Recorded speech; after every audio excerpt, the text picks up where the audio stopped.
Poco X7 প্রোর পর আজকে আমাদের হাতে আছে পোকো X7।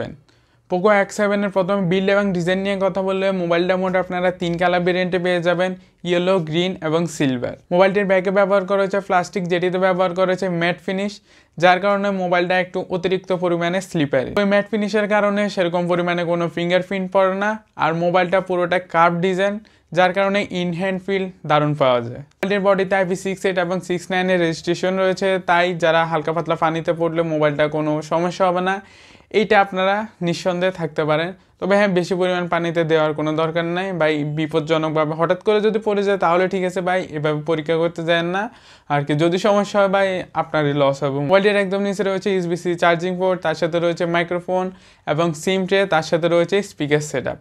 একদম উপরে রয়েছে সেকেন্ডারি নয়েজ ক্যান্সেলেশন মাইক্রোফোন, তার সাথে রয়েছে আয়ার ব্লাস্টার। পোকো X7 এর রয়েছে 5500 mAh এর একটি ম্যাসিভ ব্যাটারি, তার সাথে রয়েছে 45 ওয়াটের সুপারফাস্ট চার্জার। হেভি গেম খেলেন তাহলে 5 থেকে 6 ঘন্টা ব্যাটারি ব্যাকআপ পাবেন, আর না হলে যদি নর্মালি ইউজ করেন তাহলে একদিনের মতো ব্যাটারি ব্যাকআপ পেয়ে যাবেন। কানেক্টিভিটির কথা আসলে পোকো X7 এ Wi-Fi 6 এবং ব্লুটুথ 5.4 রয়েছে, তার সাথে মোবাইলটা out of the box Android 14 সাথে আসবে এবং যেটিতে থাকতেছে HyperOS। তবে এখানে ভাই একটু কস্ট কাটিং করা হয়েছে, যার কারণে ভাই অ্যান্ড্রয়েড 14 দেওয়া হয়েছে অ্যান্ড্রয়েড ফোনটার সময় এসে মোবাইলটা লঞ্চ করেও। আর মোবাইলটাতে আপনারা 3 বছরের অ্যান্ড্রয়েড আপডেট এবং 4 বছরের সিকিউরিটি আপডেট পেয়ে যাবেন। মোবাইলটির মোট 2টি র্যাম অপশনে পাবেন, 8GB এবং 12GB র্যাম। তার সাথে 3টি স্টোরেজ অপশন পেয়ে যাবেন, 128GB, 256GB এবং 512GB। মোবাইলটিতে ব্যবহার করেছে UFS 2.2 স্টোরেজ। এখানে যদি UFS 3.0 স্টোরেজ ব্যবহার করা হতো তাহলে আরেকটু ভালো পরিমাণে রিড অ্যান্ড রাইট স্পিড পাওয়া যেত ডাটা ট্রান্সফারের জন্য। পোকো X7 এর ডিসপ্লের কথা আসলে মোবাইলটিতে ব্যবহার করেছে 6.67 ইঞ্চির 120 হার্জের একটি কার্ভ অ্যামোলেড ডিসপ্লে। মোবাইলটির ডিসপ্লে চিন অ্যান্ড বেজেল যদি দেখেন ভাই, ডান পাশের বাম পাশের কোনো বেজেল নাই, তার কারণ হচ্ছে এটা কার্ভ ডিসপ্লে। এটা কার্ভ ডিসপ্লেরই একটি ভাই সুবিধা। আর উপরে যদি বেজেলগুলো দেখেন ওগুলো ভাই ঠিকঠাকই, একদম বড় না, ঠিক মতনই ছোট রেখেছে। ভিডিও ওয়াচিং এর কথা আসলে মোবাইলটিতে 3000 নিটসের পিক ব্রাইটনেস রয়েছে, যার কারণে আউটডোরে কোনো অসুবিধা ছাড়া আপনারা মোবাইলটা ব্যবহার করতে পারবেন। তাছাড়া ডিসপ্লের কালার এবং কন্ট্রাস্ট ঠিকঠাকই ছিল, মোবাইলটা একটু পাঞ্চি এবং ভিভিড কালার প্রোভাইড করে থাকে।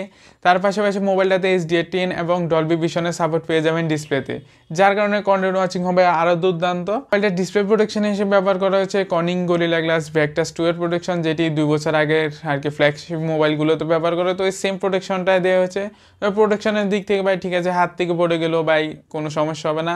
তাছাড়া মোবাইলটা আউট অফ দ্য বক্স আপনারা একটা স্ক্রিন প্রোটেক্টর পেয়ে যাবেন আর কি, ফ্রি অ্যাপ্লাইড থাকবে ওইটা, তো ওইটাও ভাই বেস্ট করেছে পোকো। পারফরমেন্সের কথা আসলে পোকো X7 এ ব্যবহার করা হয়েছে পোকো X6 এর সেম প্রসেসরটা আর কি, মিডিয়াটেক ডায়মেনসিটি 7300 আলট্রা প্রসেসরটা, যেটার আন্দাজ 6 লাখ এবং এটা গিগ বেঞ্চে সিঙ্গেল করে পারফরমেন্স করেছে 1032 এবং মাল্টি করে পারফরমেন্স করেছে 2926।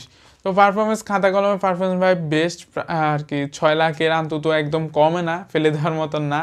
তবে এটা পাবজিতে স্মুথে 60 FPS সাপোর্ট করে। অ্যান্ড গেম প্লের কথা আসলে গেম প্লে ঠিকঠাকই রেখেছে, 60 FPS কনস্ট্যান্ট দেওয়ার ট্রাই করে, যেহেতু পোকো বাই পারফরমেন্স দিক থেকে ঠিক আছে বাজেট অনুসারে।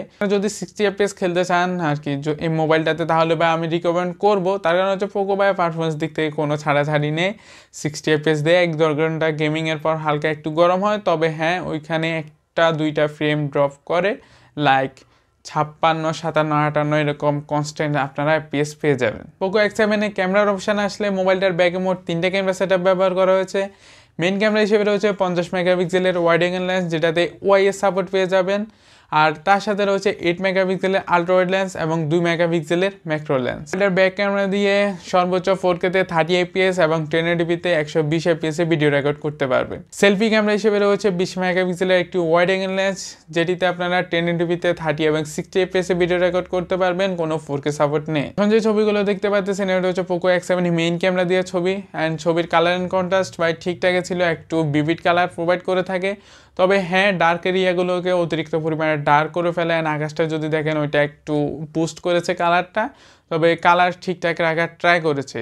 তো চলেন আমরা জুম টেস্টটা করে ফেলি। এখন যেটা দেখতেছেন এটা হচ্ছে 1x, 3x, 5x, 10x and এটা হচ্ছে ম্যাক্স জুম। তো তো 1x 3x অ্যান্ড 5x এর ছবিগুলো দারুণ পরিমাণে ক্লিয়ার ছিল। তারপর 10xটাও ঠিকঠাকই ছিল, তবে 10x এর পরে ম্যাক্স জুম যেটা ছিল ওইটা ছবিগুলো ভাই ব্যবহারযোগ্য না। তো ভাই আশা করি না যে ভাই ফুল জুম দিয়ে ছবি তুলবেন S25 আলট্রার মতো, ওই সুবিধাটা আপাতত নেই। এটা যদি আরেকটু আপগ্রেড করা হতো তাহলে আরও ভালো হতো। সফটওয়্যার অপটিমাইজেশনের মাধ্যমে সম্ভব না, যদি সম্ভব হয় তাহলে আমি বলবো পোকোকে এটা ফিক্স করার দরকার, আর একটু ক্লিয়ারিটি আনার দরকার ছিল মোবাইলটার ক্যামেরাতে। তবে ক্যামেরার দিক থেকে বলবো যে ভাই এটা ক্যামেরার জন্য সেরকম একটা মোবাইল না।